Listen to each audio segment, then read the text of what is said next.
بسم الله الرحمن الرحيم. الحمد لله وكفى والصلاة والسلام على المصطفى النبي الأمي معلم البشرية، صلوا وسلموا عليه تسليما. اللهم صل وسلم على سيدنا محمد. أما بعد، أعزائي الطلبة حياكم الله. نستعرض لكم مقياس physique de surface et transformation de phase. Alors, avant de commencer le programme de ce module, je veux noter une chose. ملاحظة فقط، هو أن التدريس في الماستر فرض باللغة الفرنسية، لأن عرض التكوين الموضوع تم وضعه بهذه اللغة، فنحن مضطرين للتدريس بلغة فولتير. وأيضا ملاحظة لأن أغلب مسابقات الدكتوراه تكون بهذه اللغة، فالتدريس سيكون باللغة الفرنسية. Alors, je vous présente le programme de ce module. Tout d'abord, on va commencer par une introduction. C'est une partie qui est déjà faite sur le thermodynamique. Alors, ça, c'est pour une introduction. Le premier chapitre, nous verrons tout d'abord les matériaux métalliques. Les matériaux métalliques, c'est-à-dire le fer avec les deux types, acier et fonte. Et on va voir aussi les métaux non ferreux. Alors, on va rappeler c'est quoi un matériau, quelques propriétés des matériaux, quelles sont les propriétés physiques, chimiques et mécaniques des matériaux. On va voir la relation entre le procédé des matériaux, la structure et la fonction, et aussi les propriétés des matériaux, jusqu'à nous sommes arrivés aux performances des matériaux. Alors, on va voir aussi un petit rappel sur les types ou bien classification des matériaux, et nous nous basons sur les matériaux métalliques. Alors, matériaux métalliques avec les deux types, ferreux et non ferreux. Ferreux, nous avons les aciers et les fontes, et non ferreux, il y a plusieurs métaux non ferreux tels que l'aluminium, le cuivre, le zinc, le tétane, etc. Alors, on va voir aussi un petit rappel sur la liaison interatomique. Alors, rappelez-vous, vous avez déjà étudié la liaison métallique.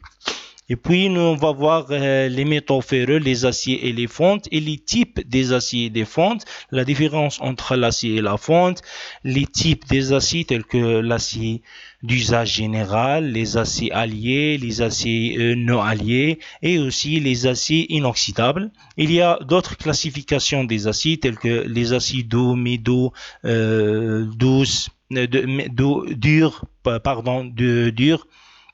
Alors, tout ça, c'est des types des matériaux, d'autres classifications. Et pour les fontes aussi, on va voir les types de fontes, telles que la fonte blanche, la fonte grise, la fonte maillable. Et ça, c'est la classification des matériaux. On va voir quelques microstructures des aciers et des fontes, et comment distinguer entre l'acier et la fonte.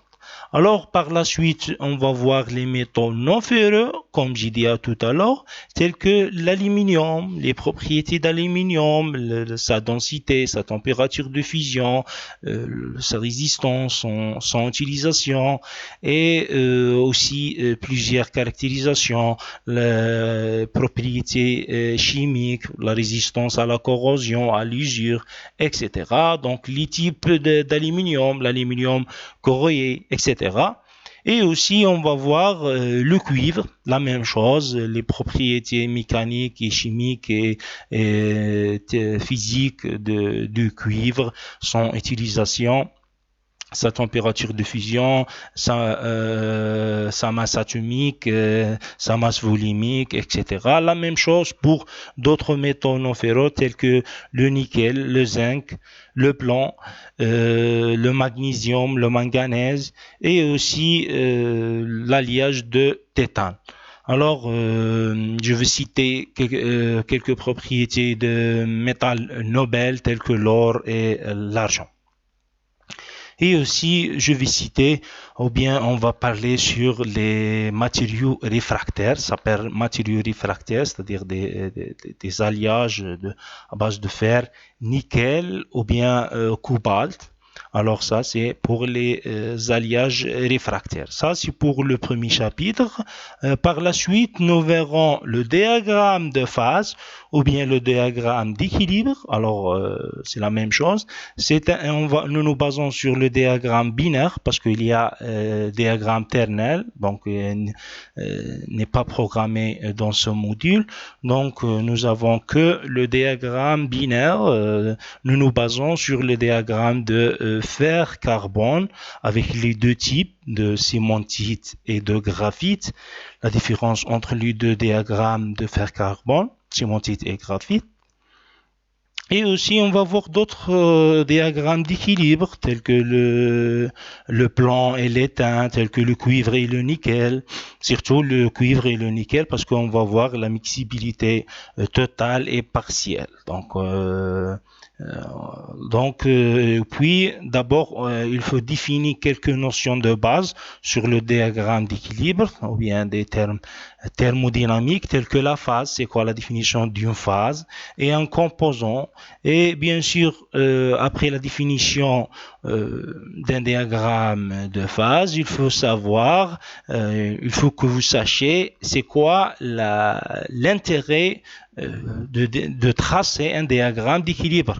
D'abord, on va tracer les courbes de refroidissement en fonction du temps, et puis les courbes de la température en fonction de la composition chimique. Donc c'est ça, le diagramme d'équilibre. On va voir courbe de solidification et comme j'ai dit, la mixabilité totale et la mixabilité partielle. Il faut déterminer comment calculer la fraction massique, bien sûr comment lire un diagramme d'équilibre, ou puis comment calculer la fraction massique et comment déterminer ou bien calculer la proportion de chaque phase d'un alliage. Alors, nous nous basons sur le diagramme d'équilibre fer-carbone, comme j'ai dit tout à l'heure. On va voir le cuivre-nickel. On va voir une définition importante, c'est la solution solide. Ce terme thermodynamique, c'est quoi une solution solide? Et des points ou bien des transformations. Des points ou bien de transformation étiquetique, étiquetoïde, péritictique, péritictoïde. On va voir aussi le hyper-étiquetique, les hypo-étiquetiques, etc. Tout ça, on va voir sur le diagramme de phase. Alors, puis, on va entamer les traitements thermiques et thermochimiques dans le troisième chapitre. Alors, on va voir c'est quoi un traitement thermique. C'est des opérations de chauffage et de refroidissement. Et quels sont les grands types de traitements thermiques? Nous nous basons sur trois types, la trempe, le recuit et le revenu. C'est quoi l'intérêt de chaque traitement? Comment effectuer ou bien réaliser chaque traitement? Quels sont les avantages et les inconvénients en quelque sorte, comment augmenter par exemple la dureté et la fragilité des contraintes résiduelles, on va parler de tout ça. Et aussi, on va voir les quelques propriétés mécaniques après un traitement thermique.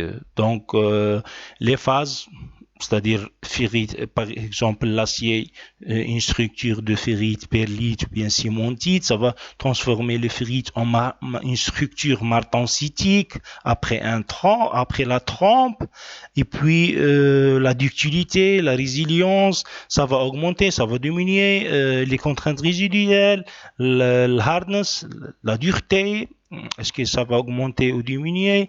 La résistance élastique, c'est-à-dire tout ça, les propriétés mécaniques, comment influencer un traitement thermique sur les propriétés physiques et notamment les propriétés mécaniques d'un échantillon ou bien d'un matériau.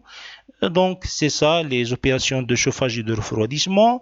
Pour un traitement, c'est-à-dire thermochimique, avec ce terme, donc thermo et chimique, c'est-à-dire l'influence de la température et la composition chimique, c'est-à-dire qu'il y a un mélange chimique qui influence sur ce traitement.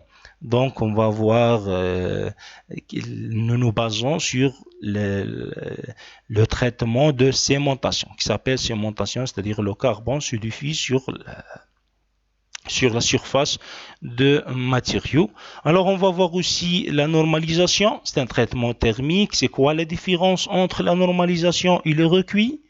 Ça, c'est pour les traitements thermiques. Et pour thermochimique, on va voir aussi les types, c'est-à-dire par voie solide, par voie liquide, par voie gazeuse et par voie gazeuse et aussi par plasma. Et aussi les techniques avancées telles que laser. Alors aussi on va citer d'autres traitements thermochimiques tels que la nitridation et la brûlation. Et c'est-à-dire le but c'est de bien comprendre le mécanisme de la formation d'une couche sur la surface d'un matériau. Ça, c'est pour le troisième chapitre, traitement thermique et thermochimique. Et puis, nous verrons par la suite la diffusion, ou bien le phénomène de diffusion dans l'eau solide. Il y a dans l'eau solide, dans le liquide et dans le gazeux. Nous nous basons sur la diffusion dans l'eau solide, en fonction de la température, bien sûr. C'est quoi le phénomène de diffusion et comment contrôler, comment calculer? On va voir la loi de Fick, la première loi de Fick, c'est-à-dire G égale moins D delta C sur delta X, le déplacement et la concentration, déplacement des atomes. Alors, et puis on va voir la deuxième loi de Fick, c'est-à-dire deuxième dérivée, donc la deuxième loi de Fick et aussi la loi d'Arrhenius, D égale D0 exponentielle moins Q sur R fois T, comment calculer l'énergie d'activation et aussi bien sûr comment calculer le coefficient de diffusion D. Et aussi le coefficient de diffusion qui est indépendant de temps, D0. Donc indépendant de la température, donc D0.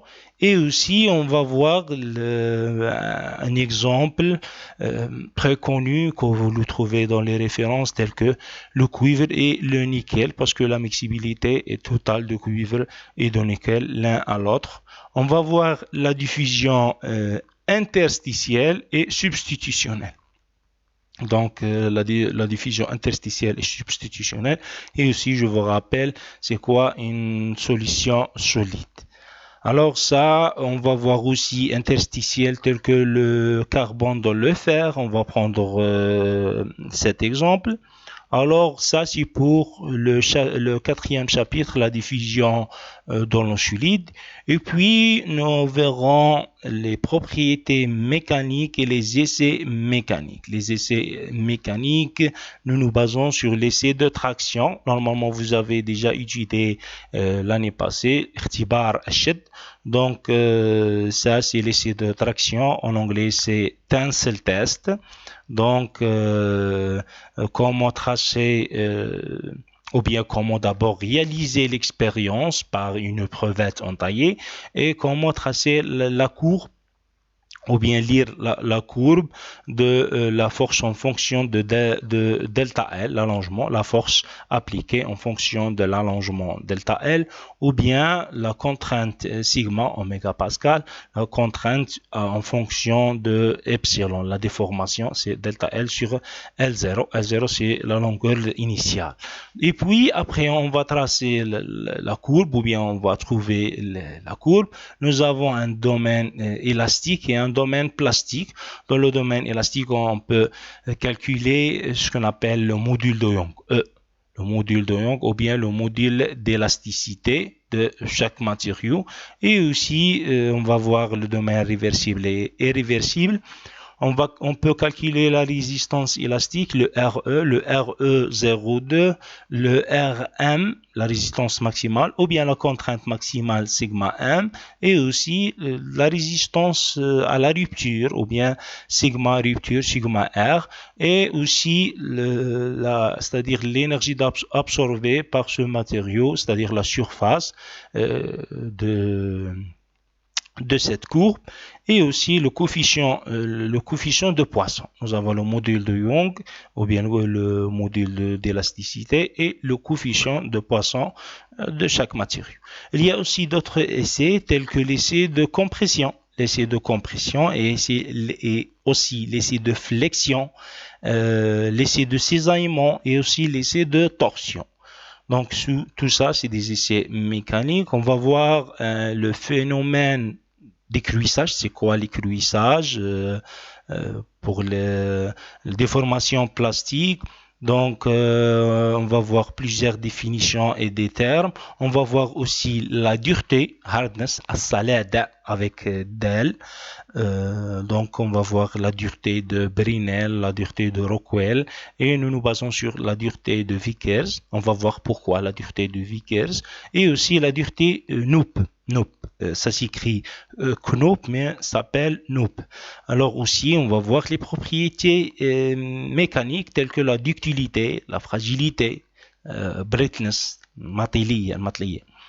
Et aussi l'essai de la résilience, l'essai de résilience qui s'appelle l'essai de Charpy, et comment calculer la ténacité, toughness, fracture toughness en anglais, et en arabe, matana. Maintenant, le matériau. On va voir d'autres essais mécaniques tels que la fatigue et le fluage. Donc, c'est un phénomène de contrainte en fonction de la température. Et puis, par la suite, 6e chapitre, nous verrons les propriétés physico-chimiques des matériaux que vous avez déjà étudiées, quelques propriétés physiques et propriétés chimiques des matériaux. Pardon. Alors, par la suite, on va voir les procédés de fabrication. Des procédés de fabrication tels que l'usinage, le moulage et le fritage, etc. Donc, l'usinage, comment usiner une pièce, et le moulage, en arabe, al-qawlaba. Casting, et on va voir les types de moulage en sable, moulage noyau, moulage coquille, cuisson, et le moulage centrifuge, comment effectuer le moulage, comment réaliser quelques pièces en moulage, etc. Et aussi tout ça c'est la fonderie, comment effectuer ou bien faire la fonderie dans l'industrie. Et on va voir aussi le fritage. Le fritage, c'est en arabe, si je me souviens bien, c'est telbit. Telbit, c'est sintering en anglais. Donc le fritage, comment effectuer le compactage en pression de poudre. On va voir MP, powder metallurgie, la métallurgie de poudre, et aussi d'autres procédés de fabrication tels que l'extrusion, par exemple. L'extrusion en arabe, c'est le bethq. Et donc, extrusion, je pense en anglais, c'est la même chose, extrusion. Le bethq, comment effectuer avec une pression, comment effectuer quelques pièces avec ce procédé de fabrication. Et puis, on va voir d'autres procédés de fabrication tels que l'étirage, sahab, par exemple, étirage d'un fil électrique, d'un fil métallique. En anglais, c'est drawing. En arabe, c'est sahb, procédé de fabrication. On va voir aussi le matrissage et l'estampage. Donc, c'est quoi la différence entre le matrissage et l'estampage? Le stampage sur les métaux non ferreux, et le matrissage pour les métaux ferreux. On va voir aussi le formage, teshkil, l'emboutissage, et aussi un procédé de fabrication qui s'appelle laminage. En arabe, c'est derfala. Et en anglais, si je me souviens bien, c'est rolling. C'est-à-dire qu'on va prendre un métal avec une épaisseur moins, c'est-à-dire raqa'iq ou safa'ih en arabe. On va voir les types ou bien les deux types de laminage, soit laminage à froid ou bien laminage à chaud, à haute température, c'est-à-dire. Et aussi d'autres procédés de fabrication tels que le forgeage, forging en anglais, donc c'est l'hidad en arabe, et aussi d'autres procédés tels que vous le connaissez tout le monde, comme le soudage. Le soudage, c'est une technique de procédé d'assemblage des pièces. Le soudage en arabe est telhim, donc en anglais, alors bon, je l'ai oublié, je me souviens plus tard. Alors, soudage, c'est en anglais welding. welding, زواج. Donc welding. Alors ça c'est pour les procédés de fabrication. Donc c'est un grand chapitre. Et puis par la suite, nous verrons la préparation métallographique des échantillons, c'est-à-dire comment préparer un métal pour l'observer en microscope, comment voir la microstructure d'un métal. Alors on va préparer métallographiquement avec des étapes. Tout d'abord, on va commencer par la sélection, c'est-à-dire localiser l'endroit d'intérêt d'une pièce ou bien d'une machine. On va localiser l'endroit qu'on nous intéresse pour ce matériau, et puis le découpage, bien sûr découpage par le tronçonneuse avec refroidissement pour empêcher de changer la microstructure. Alors le découpage par tronçonneuse ou bien micro-tronçonneuse. Par la suite le polissage avec polisseuse, appareil de polisseuse, et puis peut-être l'enrobage de l'échantillon. Et aussi parfois on utilise l'attaque chimique pour voir la microstructure de ce matériau. Alors ça c'est pour la préparation métallographique, et pour l'observer en microscope optique, en microscope électronique à balayage, et aussi le microscope électronique à transmission, etc. Et donc ça c'est pour la préparation métallographique.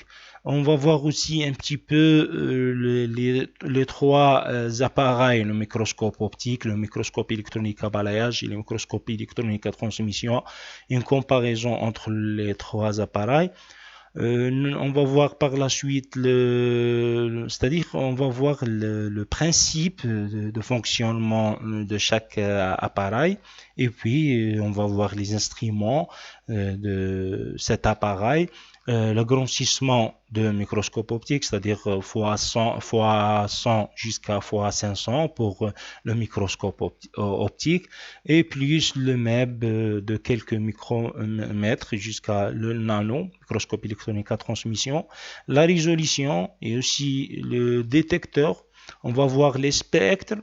Donc les spectres, le EDS, comment détecter les spectres, comment effectuer les électrons Auger aussi. Et dans cette partie, on va juste rappeler les rayons X. Normalement, vous avez déjà étudié la diffraction des rayons X, donc ça dans ce chapitre. Et puis, l'avant-dernier chapitre, c'est le contrôle non destructif des structures métalliques. Contrôle non destructif, c'est-à-dire qu'on le garde le matériau non destructif. Par contre, par exemple, l'essai de traction, comme j'ai dit tout à l'heure dans les essais mécaniques, l'essai de traction, c'est un essai destructif. Par contre, il y a d'autres contrôles non destructifs, tels que l'ultrason, tels que le courant de Foucault. Tout ça, c'est des contrôles non destructifs de structures métalliques. On va voir le courant de Foucault et aussi l'ultrason et d'autres contrôles non destructifs. Et puis, par la suite, un dernier chapitre qui s'appelle la dégradation des matériaux métalliques, c'est-à-dire la corrosion, la dégradation en général, c'est un type de corrosion, qui s'appelle la dégradation des matériaux, c'est-à-dire tout ça, corrosion, dégradation, ça veut dire corrosion, ça veut dire l'usure, ça veut dire dégrader un matériau, quel que soit, par corrosion, par usure, par n'importe quel procédé. Alors, nous nous basons sur la corrosion. C'est quoi le phénomène de corrosion? Quels sont les dégâts de corrosion au niveau international, et comment protéger les pièces ou bien les machines contre la corrosion? Alors, on va voir les types de corrosion. Nous avons deux types d'abord, les deux types ou bien deux classifications ou bien la corrosion sèche et la corrosion électrochimique. Et puis d'autres types, il y a plusieurs types de corrosion tels que la corrosion par pic, piqueur, la corrosion sacrifice. Il y a plusieurs types de corrosion. On va voir aussi piles de corrosion, les méthodes de corrosion, c'est-à-dire électrochimiques et aussi non électrochimiques. On va voir la lutte contre la corrosion, c'est-à-dire comment protéger les méthodes de protection, c'est-à-dire la lutte contre la corrosion, comment protéger la pièce ou bien la machine contre la corrosion, comment faire des pièces sacrifices, de revêtement des traitements thermochimiques, coatings, les revêtements, la protection cathodique et aussi la protection anodique, et aussi les inhibiteurs, surtout les chimistes utilisent les inhibiteurs contre la corrosion ou bien pour protéger les matériaux contre la corrosion. Ça, c'est le programme de module physique de surface de transformation de phase. Alors, le volume horaire de ce module est de 67,5 heures, divisé en deux cours par semaine et un TD. Deux cours de 1h30 et un TD. Malheureusement, selon le Canva, il n'y a pas de TP. Malheureusement, normalement, il existe un TP. Et aussi, dans 15 semaines, on va étudier tout ça. Alors, le coefficient est 3 et un crédit de 6. Ça, c'est le Canva pour l'établissement, l'école normale nationale supérieure de l'université de la Guadeloupe. Et par exemple, il y a un module pareil qui s'appelle métaux métallique dans le Canva ou bien dans le master de l'université de Ouergla et aussi de l'université de Houari Boumediene de Babzouar. Je vous rappelle quelques références que ça va vous aider pour bien comprendre ce module. Nous avons 4 livres très importants. Material Science and Engineering en anglais pour l'auteur William Calistel en 7e édition. C'est en 2007. C'est un livre très très important. Je le considère comme la Bible. Et aussi, nous avons aide-mémoire, sciences et génie des matériaux pour Michel Despoux, donc en 4e édition en 2018. Introduction to Solid State Physics pour Charles Kittel. C'était le livre fameux.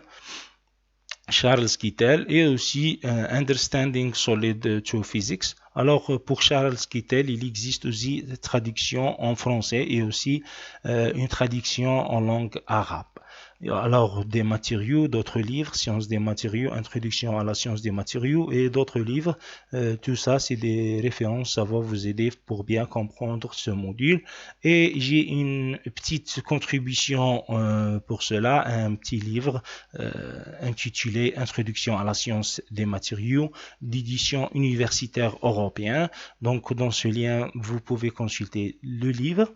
Alors, enfin, je veux dire que Dieu, Allah, refuse d'infaillibilité, sauf pour son saint livre, le Coran. Donc, Ya Allah al-Isma illa li kitabih. Donc, je vous demande de me contacter pour de poser des questions, des anomalies. Donc, merci d'avoir me signalé des oubliés, des éventuelles erreurs. N'hésitez pas de me contacter surtout par email. Donc, un livre ou bien un cours n'était jamais parfait. Donc, j'attends. Voici la liste des livres que je vous propose. Ça va vous aider beaucoup pour bien comprendre la spécialité, non seulement le module, et aussi voici quelques livres, il y a un CD, quelques chaînes de YouTube. Alors voilà, donc n'hésitez pas de me contacter. Voici mes conseils à mes étudiants. Alors ça, je veux arrêter ici. je vous présente les cours la prochaine séance. Alors voilà les réseaux sociaux. Vous pouvez me contacter par réseaux sociaux, par email, et aussi vous pouvez me suivre sur la chaîne YouTube Learning DZ. Merci à votre attention.